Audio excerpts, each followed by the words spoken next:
هەوڵەکانی حکوومەتی هەرێمی کوردستان بۆ کەمکردنەوەی ڕێژەی پاشەکەوتی موچە چۆن دەبینی؟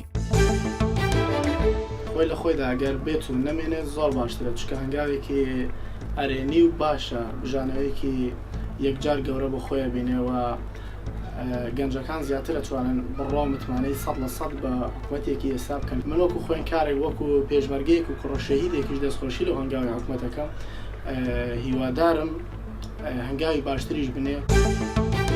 پێم باشە حکوومەتی کوردستان بەیەکجاری پاشەکەوت هەڵگرێ، چونکە هەوڵەتیانی هەرێمی کوردستان پێیان ناوەتە 5 ساڵەوە کە بەرگەی ئەو خێرانانیان گرتووە بەسەر هەرێمەکەمانە هاتووە.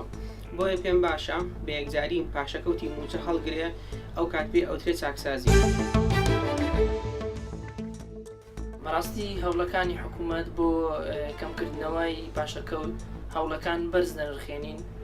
من وەک مامۆستایەک هەوڵەکان هەوڵی باشن، هیوادارم هەوڵی جددیتر بدرێت لەبەرەوەی کێشەی دارایی قەیرانی دارایی کێشەکە کاریگەری لەسەر هەموو بوارەکان دەبێت. هیوادارم زیاتر بە پاشەکەوتی موچە دابستنەوە لەبەرەوەی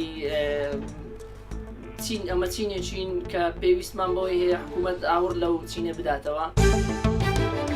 دەستخۆشی لە حکوومەتی هەرێمی کوردستان دەکەم بۆ ئەم هەنگاوەی کە پێشکەش کردووە بۆ ئەم میلەتە، وەکو چاکسازی وەکو کەمکردنەوەی قەیران.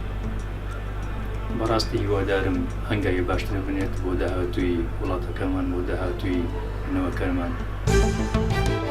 ئەمن ئیمانم بۆی نییە کە ڕاتبی مۆزەفی دزەکی ببڕی لە حکوومەتی دابنێ. خۆی شتە قانونی نییانی بە قانون دێکی جێونێنە بۆ بەڕاستی من لە دەری لەژم زیاتر لە 30 ساڵ.